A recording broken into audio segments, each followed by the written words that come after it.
Bonjour à tous, je suis très heureux d'être parmi vous. Je m'appelle Ludovic Boutros et je suis Solution Architect chez Confluent. Aujourd'hui, on va parler de Kafka, forcément, et surtout de Flink et particulièrement en fait d'une fonctionnalité que j'adore et avec laquelle on peut faire vraiment tout un tas de choses un peu rigolotes. Alors, j'avais pas envie de vous passer plein de slides et de vous assommer en fin de journée, donc on va pas faire ça. Donc, on va partir d'un vrai faux cas d'usage qu'on va essayer de traiter avec une plateforme de streaming de données basée sur Kafka et Flink. Donc, je vais rappeler quand même en fait les principes rapidement de Kafka, les principes, pareil, très haut niveau de Flink. Et on va rentrer dans les détails de la fonctionnalité, donc Raw Pattern Recognition. Et on va passer derrière sur un lab. Voilà, si vous avez une machine, vous pourrez directement regarder, parce que parfois c'est peut-être un peu petit, j'ai vu les autres conférences, donc des fois c'est un peu petit. Mais sinon, je vais essayer de le faire en live, et voilà. OK. Alors, j'ai réfléchi longtemps pour avoir un cas d'usage. Bon, il se trouve que ça n'avait strictement rien à voir avec Indiana Jones. Mais un membre de l'équipe m'a fait remarquer que globalement, c'est à peu près le même acteur que dans Blade Runner. Et moi, c'est vraiment plus dans cet univers-là que je vais vous emmener. Donc, bienvenue dans le futur, dans une ville intelligente avec des capteurs à tous les coins de rue, qui vont être en mesure en fait de détecter tout un tas de véhicules qui vont passer. C'est pas si futuriste que ça, je crois. Et ces capteurs, ils vont être en mesure en fait de nous envoyer tout un tas d'événements. Et à partir de ces événements, on va devoir résoudre un cas d'usage. Donc maintenant, on passe à plat. Donc on va avoir de la donnée qui va être générée par une petite application que j'ai écrite avec Javelin. On va pouvoir créer une ville, aussi grosse qu'on le souhaite, et on va pouvoir simuler des véhicules qui vont se balader dans la ville de manière un peu aléatoire. Dans cette ville, il se trouve en fait qu'on a des méchants, des gens peu recommandables, qui vont choisir un autre véhicule, au hasard ou pas, on ne sait pas encore. Et ce qui va se passer, c'est qu'ils vont suivre ce véhicule pendant un certain temps, et à un moment donné, tels des pirates, ils vont l'arrêter, et ils vont braquer cette voiture. Donc c'est un petit peu embêtant, et on aimerait bien résoudre ce problème. Et donc, en fait, nous, notre cas d'usage, ça va être, avec ces événements de tous ces capteurs, être en mesure en fait, de recevoir une alerte si on détecte, a priori, qu'on a une voiture qui est en train d'en suivre une autre. Alors, on ne peut pas le faire en batch processing, ça, parce qu'en fait, si on fait ça une fois par jour, tous les soirs, je pense que c'est un peu tard, en fait. On va vouloir avoir une réponse un peu plus rapide que juste « Oh, hier, quelqu'un s'est fait braquer ». Ça, on le savait déjà. Donc, on va vouloir recevoir l'alerte le plus tôt possible, et on peut imaginer tout un tas de réponses adéquates pour éviter que ça arrive. Alors, qu'est-ce qu'on va utiliser comme outil ? Sans trop de surprises, je vous ai déjà spoilé. On va utiliser Apache Kafka en fait, comme couche de données pour nos événements. Et on va utiliser Apache Flink comme couche de processing pour notre plateforme de streaming. Alors, qui connaît Apache Kafka ? OK. Qui utilise en production Apache Kafka? OK. Donc, vu que vous connaissez quand même en grande partie Apache Kafka, vous savez que c'est un broker de messages dans lequel on va pouvoir stocker nos messages pendant un certain temps. Et dans Apache Kafka, en fait, on va parler de topics. Donc les topics, c'est l'équivalent de nos tables dans un SGBDR. Et chaque topic, en fait, ça va être un log distribué dans lequel on ne va pouvoir ajouter que des données à la fin, donc en append only. Et ces données vont être immuables.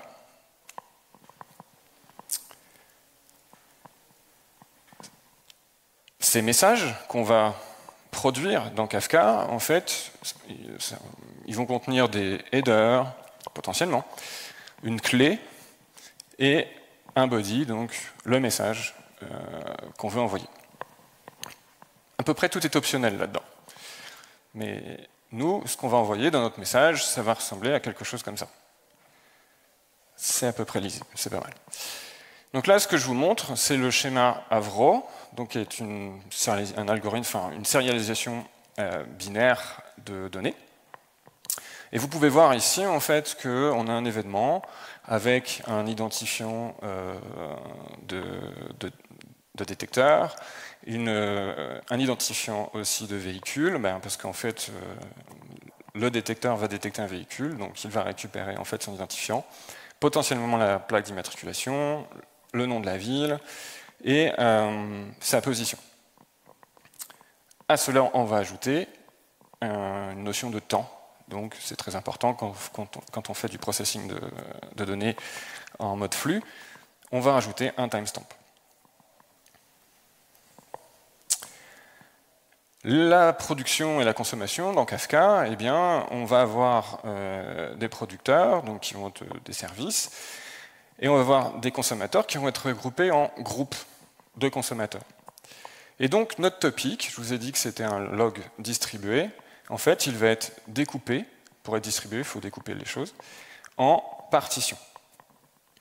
Et comment ça fonctionne? Eh bien, si on a une clé, donc on part du principe ici qu'on a une clé, le producteur il va utiliser cette clé pour choisir la partition, en fait, dans laquelle on va envoyer ces messages. Donc, le cas, c'est assez classique. On utilise un algorithme de hash, on fait un modulo le nombre de partitions, et ça va nous donner, en fait, la partition pour tous les messages qui ont cette même clé. Et si on a configuré correctement, en fait, notre producteur, on va les produire dans l'ordre, dans cette partition. De l'autre côté, on a notre groupe de consommateurs avec un certain nombre d'instances en fait, de consommateurs qui vont consommer en fait, ces données. Et avec Apache Kafka, par défaut, il faut dire par défaut aujourd'hui, parce que maintenant il y a des queues, on va être en mesure de garantir qu'une partition ne va être consommée que par une instance en fait, de consommateurs dans notre groupe de consommateurs. Et ça garantit du coup que les consommateurs vont consommer les données également dans l'ordre dans lequel elles ont été produites. Donc, tout ça, ça dépend aussi de la configuration des clients, mais partons de ce principe-là. Donc ça, c'est la base. Je ne vais pas aller beaucoup plus loin aujourd'hui, parce que c'est plus loin que d'autres choses que je vais vous montrer. Maintenant, on va partir sur la partie Apache Flink.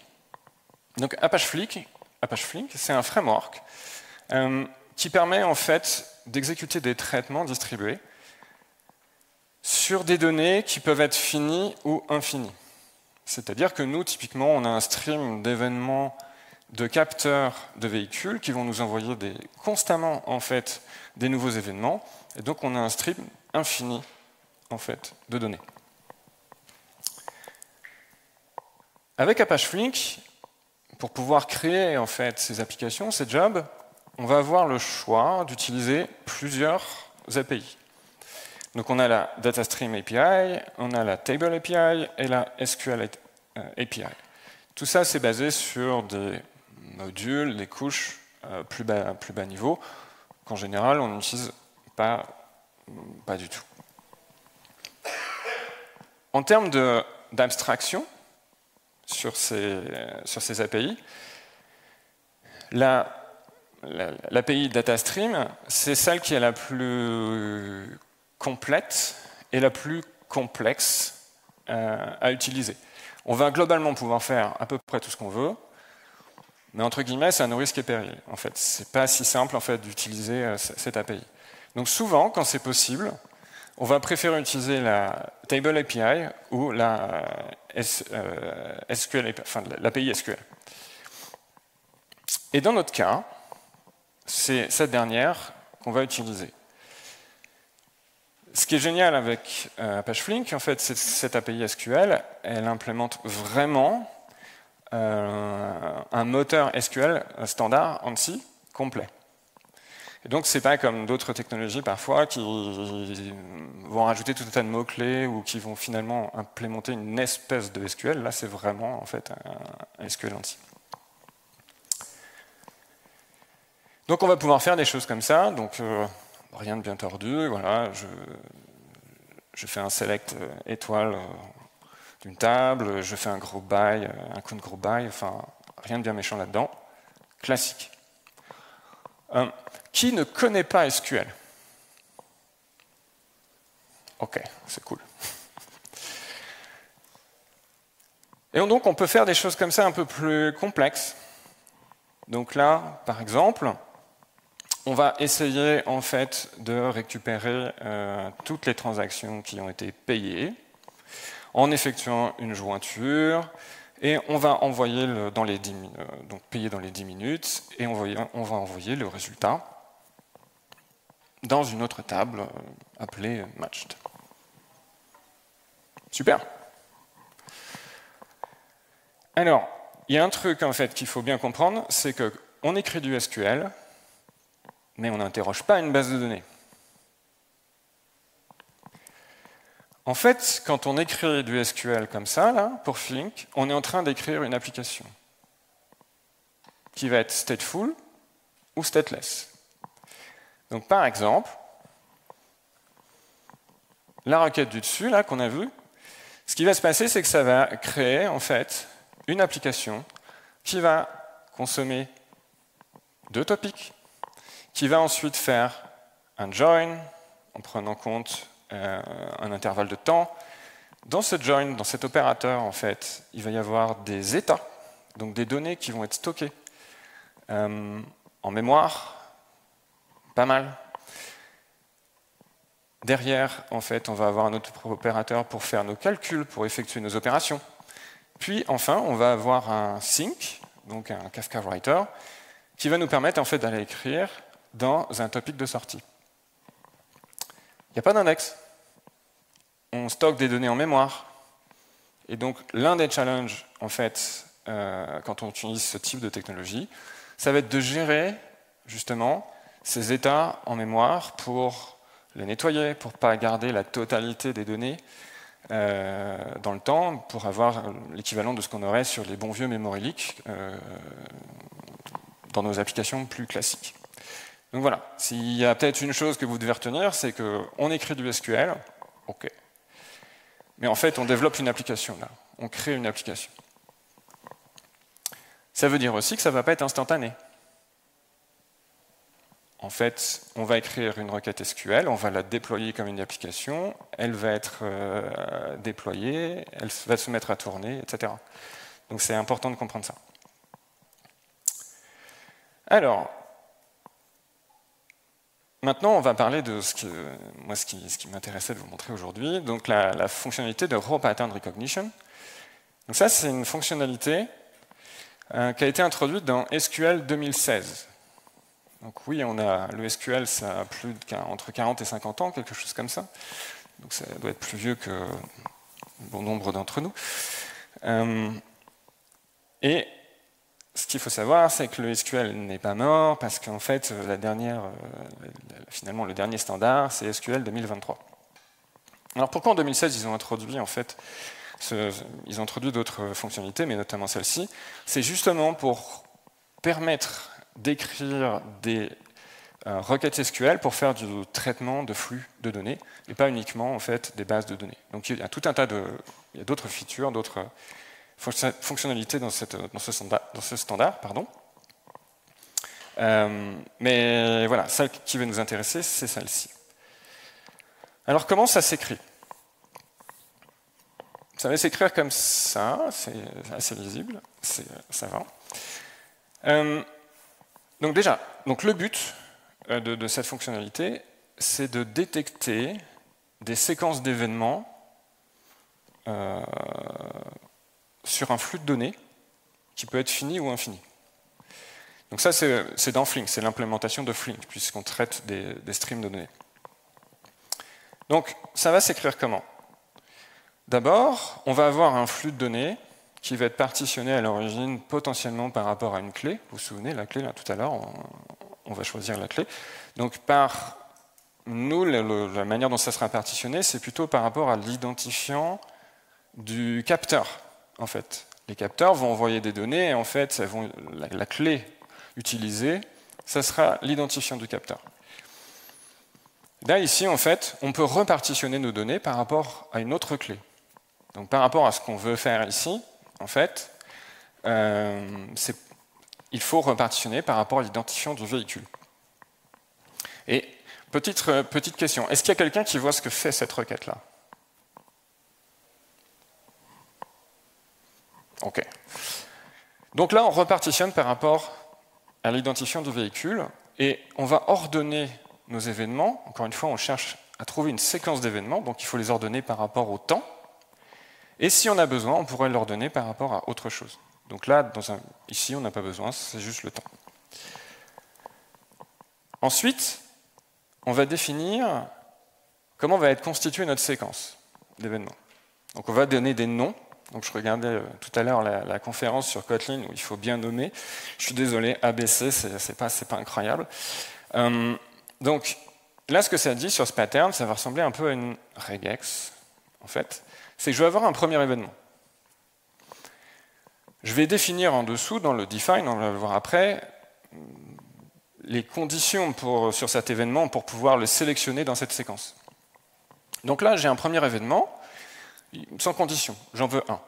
Ensuite, j'en veux un certain nombre, mais on ne fixe pas combien. Pour tous ceux qui ont fait des regex, j'imagine que vous voyez que là, 1 ou plus. Ensuite, d'ailleurs c'est 0 ou plus là. Ensuite, on va avoir un dernier événement qui va clore en fait notre séquence. Et la manière dont vont être définis ces événements, c'est on va définir ça dans la partie define. On va mettre des conditions sur ces événements pour être sélectionnés dans cette séquence. Donc là, ce qu'on dit juste, c'est moi je voudrais un événement B qui n'est pas à la même position en fait, que l'événement A. Parce qu'il n'a pas le même X ou il n'y a pas le même Y. Et l'événement de fin, en fait, ça va être, là par contre, je veux un événement C, plus tard, dans ma séquence, qui pour le coup va être détecté par le même capteur, donc avec la même position. Donc ici,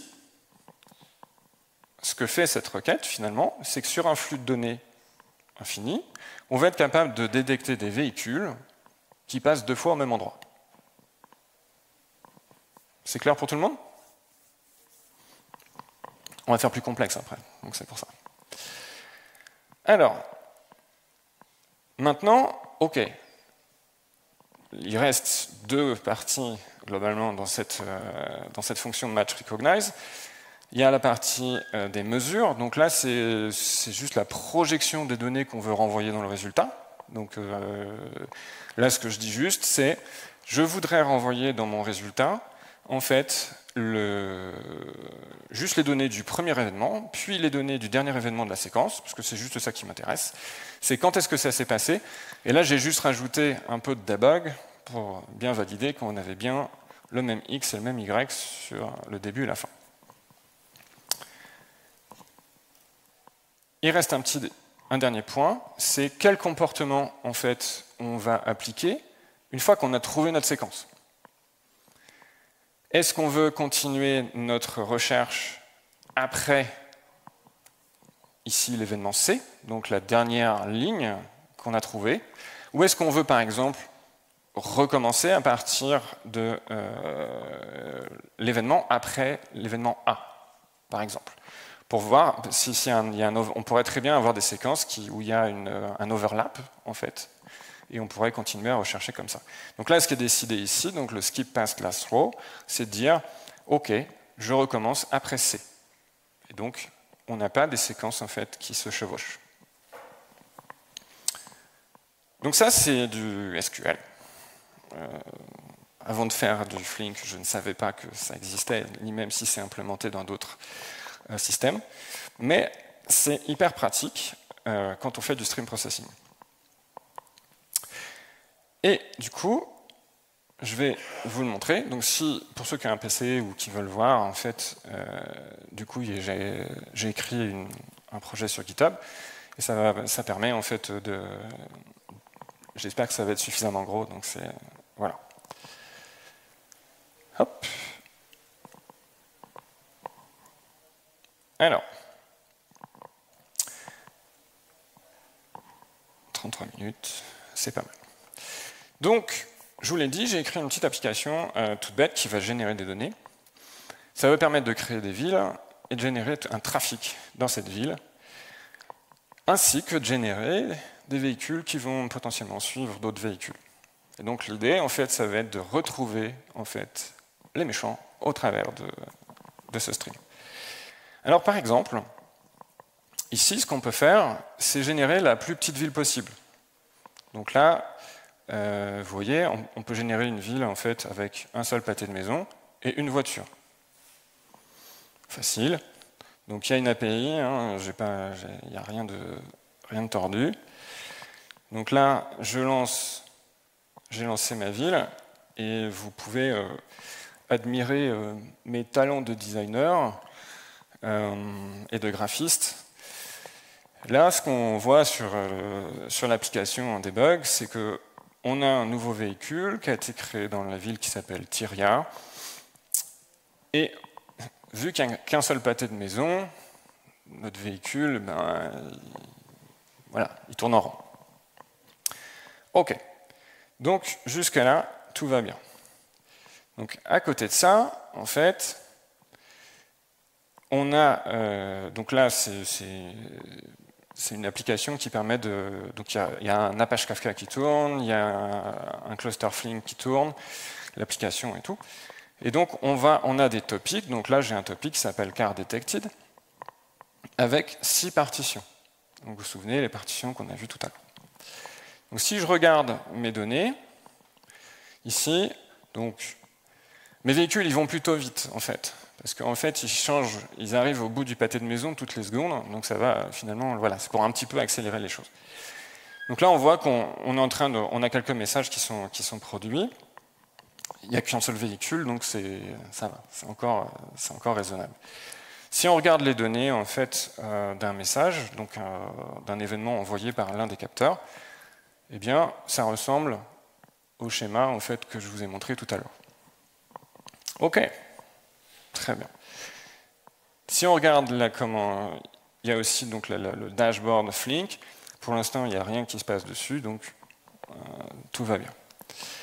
Alors, maintenant, on va commencer à vouloir faire des choses avec tout ça. Donc, je n'ai pas démarré, donc on va le démarrer. On va démarrer le client SQL Flink. Et la première chose qu'on va vouloir faire, en fait, c'est faire un mapping de ce topic dans une table, en fait, côté Flink, pour qu'on puisse interroger finalement cette table. Mais derrière, en fait, c'est le topic sur lequel on va agir. Donc ici, vous voyez, j'ai rien de sorcier, je crée juste une table, donc createTable, hein, c'est du SQL, avec les différents champs et une notion de temps, donc la partie watermark, en fait, on va en parler tout à l'heure, qui permet de dire, en fait, le champ timestamp, c'est là-dessus, en fait, sur lequel tu vas te baser pour avoir la notion de temps sur le stream. Derrière, il y a un peu de configuration sur, oui, en fait, c'est une table qui s'appuie sur un topic, donc il faut avoir la connexion sur le broker, quel topic c'est, etc. Je ne rentre pas dans les détails, ça c'est de la pure config, en fait. Alors, on va créer cette table.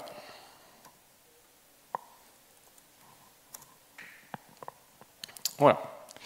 Donc si par exemple derrière je fais mon show tables, grosse magie, jusque-là tout va bien. J'ai ma table. Alors, on a dit tout à l'heure, on pouvait faire des requêtes. Qu'est-ce que ça va donner là-dessus? Ok. Donc là, ce que vous voyez, en fait, j'ai fait un select étoile form car detected, qui est la table qu'on a créée, mais en fait, ce qu'on est en train de faire ici, on est juste en train de consommer le topic. Ok? Donc, rien de bien méchant. Maintenant, je vous ai dit, on peut faire des regroupements, des jointures, on peut faire tout ce qui est possible avec du SQL, sans oublier qu'on n'interroge pas une base, on fait des applications. Et là, ce qu'on voit, en fait, c'est que je suis en train de compter le nombre de fois que mon petit véhicule tout seul est passé devant quel détecteur. Et c'est un stream infini de données, et donc quand on fait un regroupement, en fait, le résultat il va être mis à jour constamment, parce que mon véhicule continue de se déplacer. Jusque-là, c'est OK. Maintenant, ce qu'on va faire, en fait, c'est qu'on va appliquer ce qu'on a vu tout à l'heure dans les slides. Donc, c'était de chercher les voitures qui passent 2 fois au même endroit. Et donc, c'est la requête, en fait, que je vous ai détaillée dans les slides tout à l'heure. Donc là, si on la pose, eh bien, normalement, on devrait avoir un résultat. En fait, on peut attendre très longtemps, on n'aura jamais de résultat. Parce que, en fait, ce qui se passe, c'est que on a une ville d'un seul pâté de maison. Donc, il y a 4 capteurs. Donc, 4 clés différentes maximum. Ce qui veut dire, en fait, que la génération de nos événements, on va pouvoir au maximum envoyer des événements sur 4 partitions, uniquement. Et je vous ai dit, le topic, il a 6 partitions.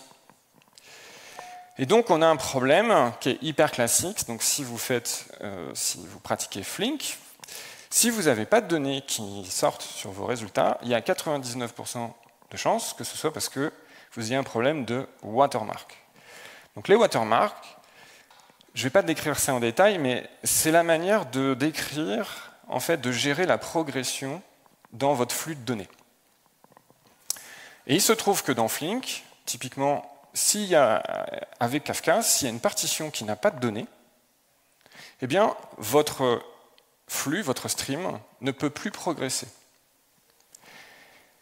Et donc là, en fait, on ne pousse des données que dans 4 partitions. Donc on va pouvoir le vérifier, par exemple, en ajoutant, donc là, le alter table avec le add topic partition, c'est je vais prendre en fait une métadonnée dans mes événements qui contient l'identifiant de la partition, et je vais le remettre dans ma table pour pouvoir l'afficher en fait via une requête de select toute simple. Donc là, je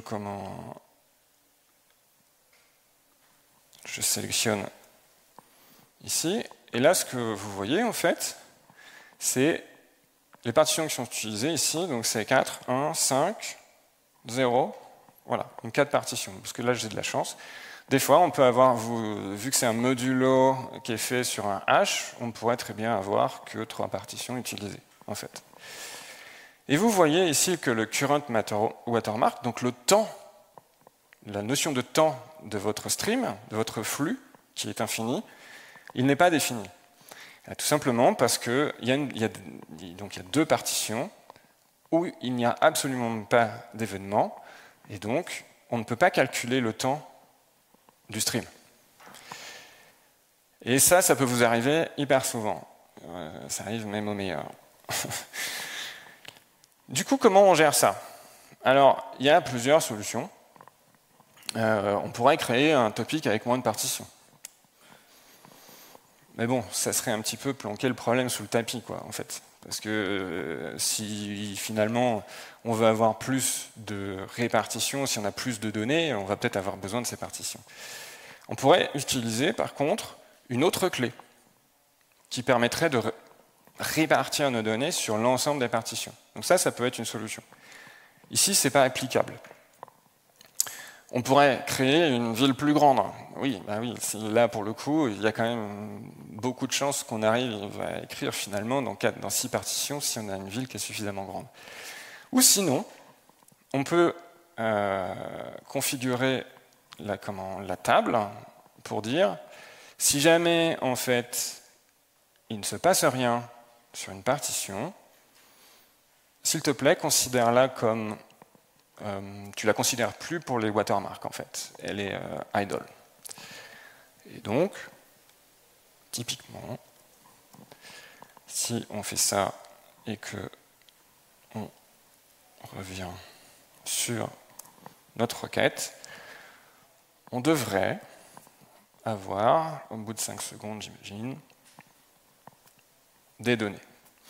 Et donc, ça va nous donner ici notre véhicule. À chaque fois qu'il va faire un tour, en fait, on va récupérer une séquence d'événements qui correspond à ce qu'on veut faire. Super. On a fini alors. C'est nickel. Alors, en fait, on n'a pas fini. Ces séquences d'événements qui sont ouvertes, elles vont être stockées, par défaut, en mémoire tant qu'elles n'ont pas été fermées. Donc là, on a un véhicule avec un petit pâté de maison. Ce que je propose, c'est de recréer une vraie ville avec un peu plus de données. Donc d'abord, j'efface la ville.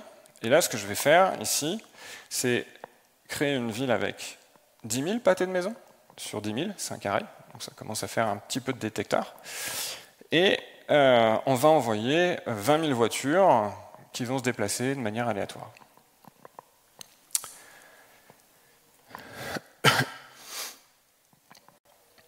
OK. Donc là, normalement, ça devrait envoyer un petit peu plus d'événements. Ouais, là, on en a pas mal. Donc là, c'est pas mal. Donc là, si on se dit, OK, pas de problème, on va recommencer à requêter notre stream. Alors déjà, ce que je vais faire, c'est que je vais essayer de paralyser un petit peu plus mes traitements Flink, parce que par défaut, le parallélisme, c'est 1. Donc on va essayer de l'aider. Et on va envoyer cette requête, donc la même que tout à l'heure. Et là, en fait, si on va voir les task managers qui sont en charge en fait, d'exécuter mon traitement, donc celui-là, ouais. On voit ici en fait que en termes de mémoire, il est déjà à 90%. Et je vais l'arrêter parce que j'ai pas envie qu'il explose. Mais sachez que globalement, en fait, si là je le laisse continuer, ça va échouer. Ça va partir. Il n'y aura pas assez de mémoire en fait pour résoudre notre problème. Pourquoi ? Parce qu'en fait, il y a beaucoup de détecteurs et beaucoup de véhicules qui se promènent. Et moi, ce que j'ai dit, c'est juste, OK, je veux savoir si ça va repasser au même endroit. Mais mes véhicules, peut-être qu'ils ne repasseront jamais au même endroit. Enfin, en tout cas, dans très très longtemps. Donc, en fait, on va créer des séquences ouvertes à chaque fois que le véhicule va se déplacer. Et ça va rester en mémoire jusqu'à ce qu'on finisse par le fermer. Et ça peut prendre beaucoup de place en mémoire. Donc, on ne peut pas faire que comme ça. Donc, si jamais, en fait, votre task manager explose, vous pouvez toujours le relancer. Mais il va falloir quand même trouver une approche un peu différente. Donc, une autre approche, c'est de changer mon pattern. Donc, à la place de mettre un étoile, qui ne définit pas une contrainte forte en fait, sur ma séquence, je peux par exemple mettre quelque chose comme ça pour dire OK, finalement, j'ai le droit à 3 déplacements, 3 changements de direction, et je voudrais que le véhicule repasse au même endroit. Donc en fait, on revient à je veux trouver tous les véhicules qui font demi-tour, quelque part. Donc ça ne correspond pas tout à fait, en fait, à la demande initiale, aux besoins. Mais ça fonctionne, c'est fonctionnel. Une autre approche, complètement différente cette fois, pourrait être de faire cette requête où, à la place en fait, de partitionner nos données par rapport aux identifiants de véhicules, donc cette partie-là, on peut partitionner nos données par rapport aux identifiants de nos détecteurs et nos identifiants de véhicules. Et si on fait ça, à partir du moment où on a 2 événements dans cette partition, ça veut dire en fait qu'on a un même véhicule qui est repassé, qui a été détecté par le même détecteur. Donc, il est passé au même endroit. Et comme d'habitude, finalement, la complexité de notre métier, souvent, c'est de modéliser un problème complexe et de changer un petit peu de perspective des fois. Et donc là, c'est une façon de faire. Donc là, ce qu'on dit, je partitionne mes données par rapport au capteur et au véhicule. Moi, je veux juste avoir 2 événements, un premier et un deuxième. Je ne mets pas de condition dessus, parce que je sais déjà en fait que c'est le même véhicule qui a été détecté par le même capteur. Donc il est passé au même endroit. Et donc ça va aussi fournir le même résultat. Par contre, globalement, on va un peu avoir le même problème, même si ce n'est pas tout à fait exact. On a un carré de 10 000 par 10 000 pâtés de maison, avec 20 000 véhicules. Potentiellement, si on multiplie tout ça, ça fait un très très très grand nombre. Ce n'est pas tout à fait exact. On ne va pas avoir ce nombre-là en fait en mémoire, parce qu'on n'a quand même que 20 000 véhicules. Mais ça peut ne pas tout de même fonctionner et on peut de nouveau en fait exploser en RAM. Donc, ce qu'on va pouvoir faire, c'est de définir en fait combien de temps on va vouloir laisser ouvertes nos séquences en mémoire. Et donc là, ce qu'on se dit, donc là c'est 10 secondes, donc ça paraît court, mais 10 secondes, vu que les véhicules se déplacent toutes les secondes, ça fait 10 pâtés de maison par exemple. Et donc là, on se dit, voilà, au bout de 10 changements de direction, si le véhicule est repassé au même endroit, je reconnais la séquence comme valide, sinon je la ferme et je passe à la suite. Et de cette manière-là, en fait, on va pouvoir exécuter en fait, nos applications qu'on aura codées avec du SQL en gérant nos state stores, nos états en mémoire.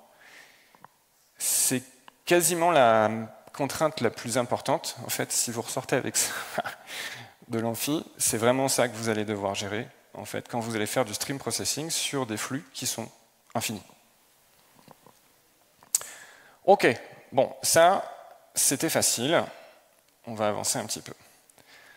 Maintenant, ce qui nous intéressait, quand même, le cas d'usage, c'est de détecter des voitures, des véhicules qui en suivent d'autres, parce que potentiellement, ils ne sont peut-être pas gentils, ceux-là.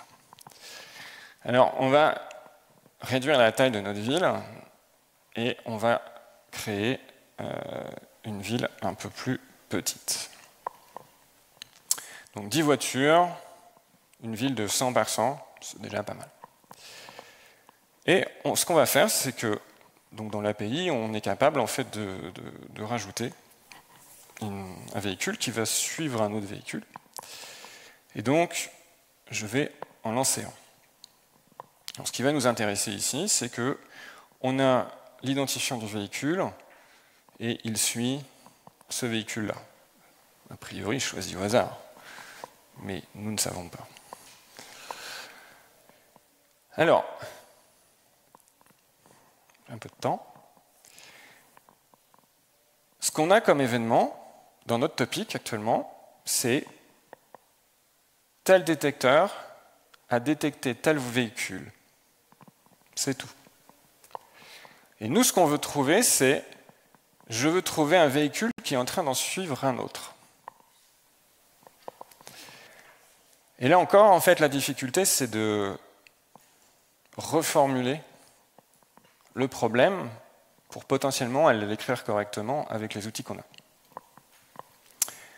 Donc dit autrement, une voiture qui suit une autre voiture, c'est qu'elles ont le même chemin. Ça veut dire en fait que la première chose, donc c'est l'une des solutions, en tout cas moi c'est celle que je vais vous montrer. L'une des solutions du coup c'est de se dire il faut que je calcule les chemins des véhicules et si je trouve des chemins identiques, alors a priori j'ai trouvé un véhicule qui est en train d'en suivre un autre. Donc la première chose qu'on va faire, eh bien, on va créer un nouveau topic qui va contenir les chemins de nos véhicules.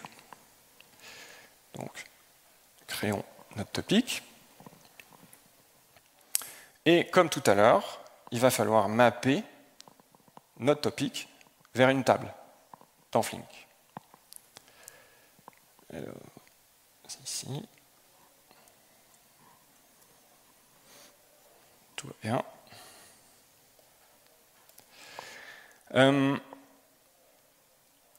Le petit problème qu'on a là aujourd'hui, c'est que on a généré quand même 7 600 000 messages, et qui ne servent globalement strictement à rien. Donc pour éviter en fait que notre traitement globalement reparte du début, relise les 7 600 000 messages qui ne nous intéressent pas, ce qu'on va faire en fait, c'est qu'on va changer la manière de lire les données de la table d'origine. Donc là où on détecte en fait, on a les événements de détection, pour lire juste depuis la fin. Donc on est d'accord qu'en faisant ça, quand je vais lancer le traitement, je vais rater des données, puisqu'il y en a déjà qui sont en train d'être générées et je ne vais pas les voir. Mais pour l'exercice, c'est pas grave.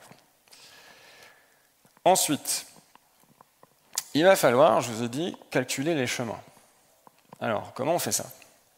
C'est du SQL, on aime tous le SQL, mais si. On va utiliser la même fonction. En fait, nous, ce qu'on veut, un chemin, c'est une séquence d'événements, un certain nombre, donc ça serait à définir avec notre PO préféré. Sur combien de temps on veut détecter qu'une voiture est en train de suivre une autre voiture. Donc ici, arbitrairement, j'ai pris 10, en fait, changement de direction, 10 pâtés de maison. Et donc là, on a la même que tout à l'heure, c'est-à-dire que je partitionne par rapport à l'identifiant de véhicule, je ordonne par le timestamp, mon pattern, il est assez simple, je veux une séquence de 10 événements consécutifs. Et ça va me donner un chemin. Jusque-là, tout va bien. Par contre, ce qu'on va vouloir coder ensuite, c'est, j'aimerais bien avoir un identifiant de chemin, un hash, qui permettrait de comparer mes chemins les uns avec les autres. Alors SQL, c'est moins joli, il y a peut-être moyen, si vous êtes très fort en SQL, de faire mieux, mais ce que je propose ici, tout simplement, c'est j'ai stocké en fait tous les identifiants des détecteurs dans un tableau, donc la séquence, je les concatène et je crée un hash MD5 de ce chemin. Parfait. Et je vais m'en servir, en fait, comme clé. Et le insert, vous voyez ici, en fait, ouais, c'est lisible quand même. Le insert permet en fait de reproduire le résultat dans le topic que je viens de créer juste avant. Hop. Là, il y a une petite différence. Typiquement, j'ai fait un insert dans un topic d'un select. Donc ça veut dire que là, j'ai soumis un job SQL, mais il n'y a pas de résultat dans ma console, puisque le résultat, il est dans le topic. Alors, allons voir. Qu'est-ce que ça donne? Donc là, on a le nouveau topic CarPath. Si on regarde dedans, on devrait avoir nos messages avec le véhicule, les identifiants plus pour du debug qu'autre chose, et le hash qui correspond à l'identifiant du chemin. On valide bien qu'on ne s'est pas trompé et qu'on a des données globalement sur toutes les partitions, parce que sinon, on n'aura pas de sortie. Vous vous souvenez? Ok, donc là, en fait, on a stocké nos chemins et on a des identifiants. Ben, ce qu'il nous reste à faire, c'est d'aller requêter. On passe un peu de temps sur celle-là.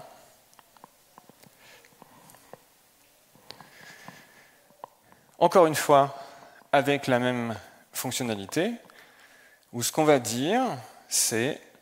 donc on va prendre le pattern ici.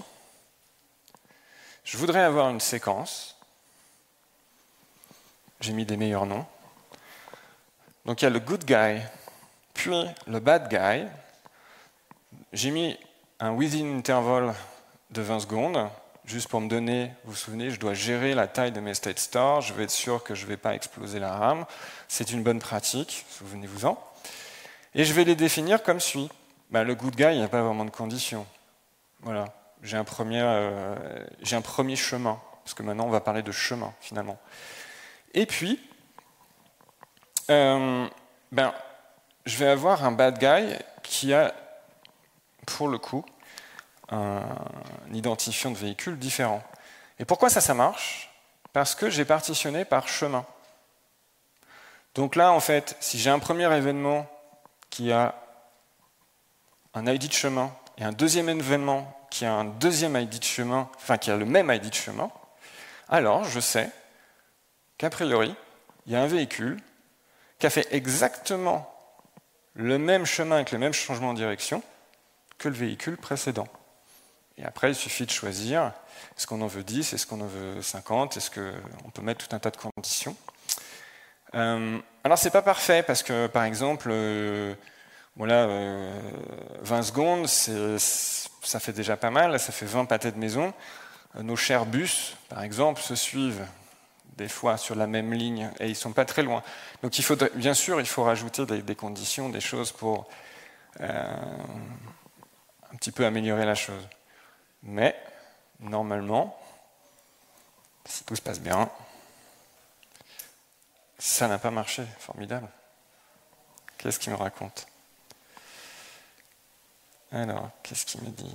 Effet démo, c'est génial.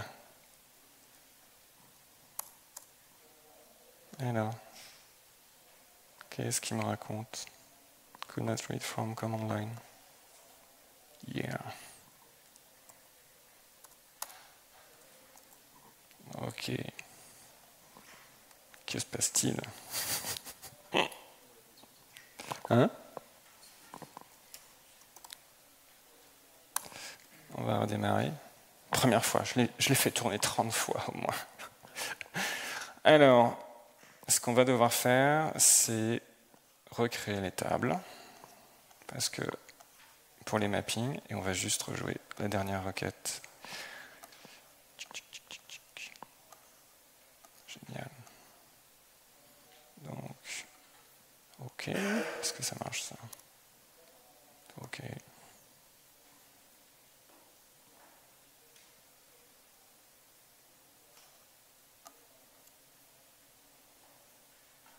Donc, ça, on s'en fiche.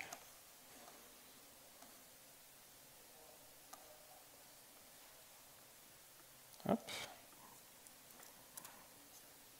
Et ça doit toujours tourner. Qu'est-ce qu'elle a, cette requête? Yes. Bon. Tada.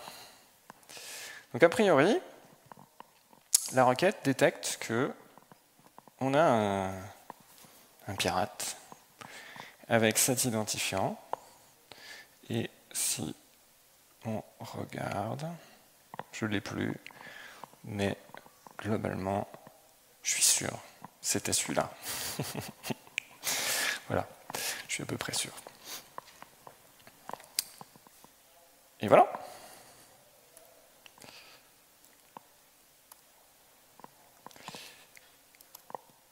Merci.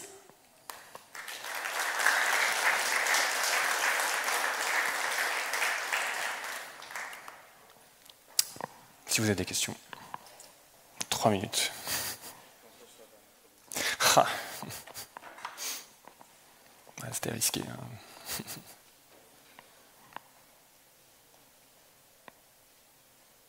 Qui est-ce qui utilise Flink déjà? Vous? Ok.